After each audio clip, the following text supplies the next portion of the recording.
Before we get to the car stuff today, Volvo Yoda does come up with some ingenious designs sometimes. Small, cheap blast cabinet, oil container or whatever container, deadly fluid container, and a wheel to blast wheels.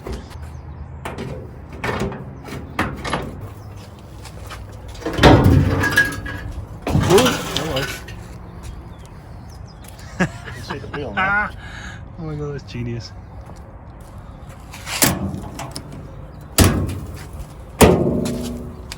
One wheel blast cabinet.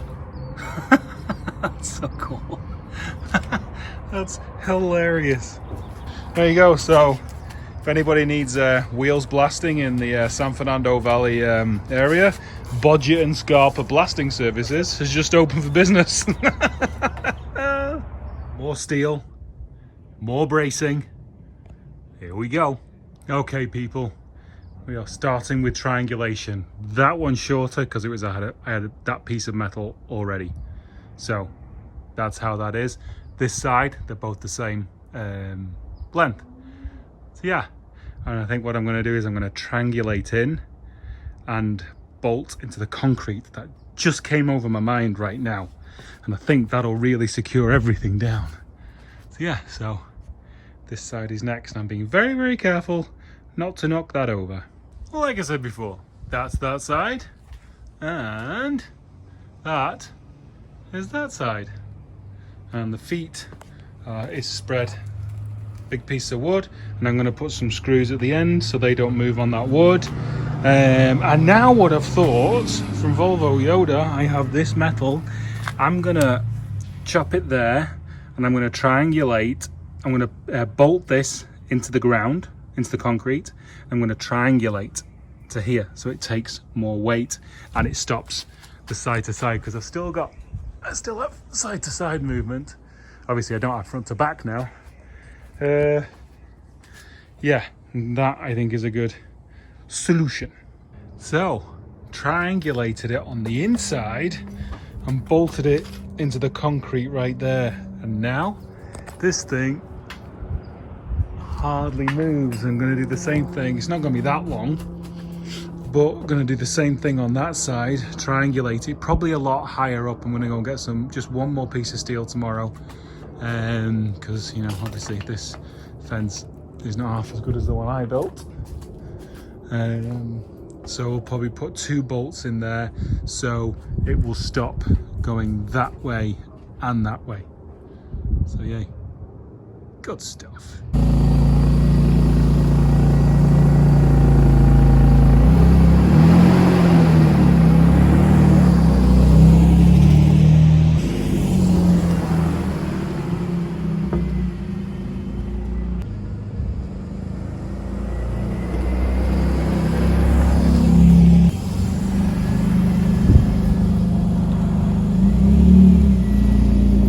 As they say, ooh, dat ass. I'm gonna chop it off. That's next. I'm gonna clear some space out here so I've got some access to that cross member and I can see how straight it is, or if it's supposed to be straight, or what I need to do. Let's get chopping.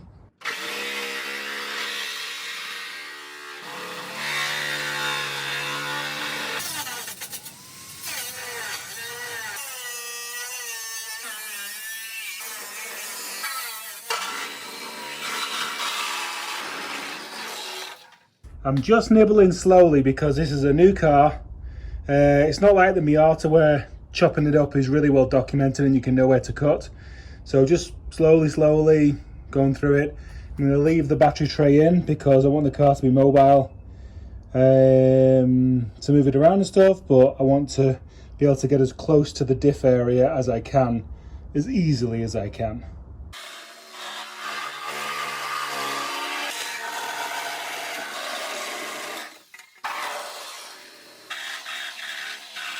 So right here you can see there's a line for the chassis leg. I'm going to cut along that line because most of this is going to go anyway, but don't want to mess about with the chassis legs. So yeah, just cut along that line there.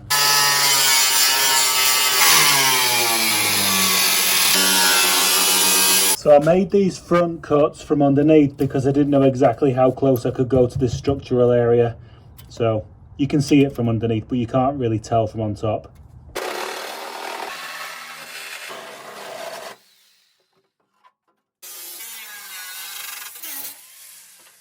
Okay, so we've left some wheel arch, admittedly not a lot, but we've no idea where the bug body is going to come down at this point. We're going to do the same on the other side. Just wondering how late to go with the neighbours. They're a very forgiving bunch, but I don't want to push my luck, you know.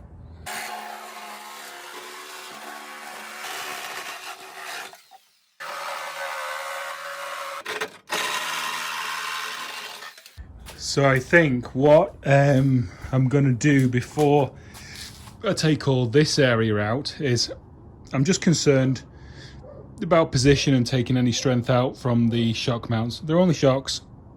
When the car's static, it's not really going to move. It's not like it's a spring or anything, but the shock towers, whatever you want to call them, is one there, one there. So I think tomorrow, go and grab some steel, run a bar across there, and then that will give me the strength I need, and then I can remove all of this stuff. Another day, another dollar, as they say. Before I go to the steel place, I want to cut into wherever, you know, this area here, which is this cross member. I want to cut into that to see what size box section of steel I need. Now, I want to be able to look straight down at it because I don't like things in the way.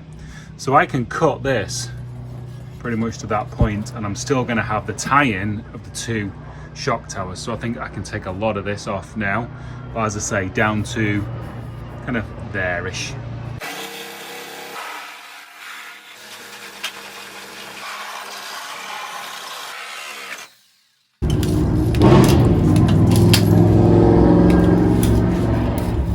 What I think I'm going to do now, clean off all this schmutz, and then get a bit more detail on the metal, and then nibble away. This really is such a great tool. I came across it, I think, on Fat Betty. It's just great. I mean the actual wire wheel thing. I've had angle grinders pretty much my entire life and could not live without them. Okay, what do we have? I should have known with this kind of repair that the schmutz level was going to be deep. And it was. We shall nibble away in this center here and see what we have got. What a mess. Jesus. This is hilarious. I've never seen anything like this before. Unbelievable. Okay. I actually wonder how much of a contributory factor this whole diff area was to the car being totaled. I think it would have been totaled anyway, even if this was perfect. But this must have been a nail in the coffin, because there's no way you could effect a perfect repair with that like that. Okay, so that'll give me the exact width right there of the metal that I need. Bottom of it obviously isn't flat. This area right here, this is why the floors dip down right here, because it's torn there. And then a bodge-tastic repair right there. So I think I'm going to be sort of lining this on the bottom and the sides with some plate, and then putting a box section in running into the chassis legs there and there. That's my best bet. So I need that width and that length, and then we'll go and buy some steel. Oh, and then we're going to get some tube for the strut brace there, and one last piece of tube for the interior triangulation of that one going down there. Then that is done. I may put a bigger piece. Got that big piece down there. That may go across the top. Don't know yet. See how I feel. Okay, so I got a little excited and ahead of the game doing the strut brace. So I'm actually going to cut this slightly further forward. It's still going to leave enough bracing so nothing pings and moves. but I want to see directly over the shock mounts so I can get this completely perfectly centered with them.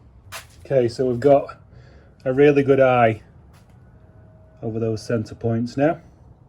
And get that nice and straight. Oh, and I've also been on a forum, well, I think it's Facebook, to see if the boot floor did have any kind of dip in it. And no, it didn't. It was perfectly flat.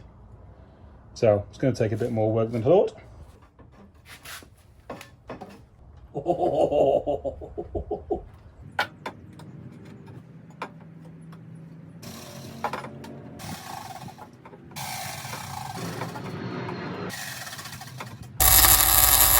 Welcome to suburbia. We have planes. We also have a dust relocation specialist across the street doing a damn fine job.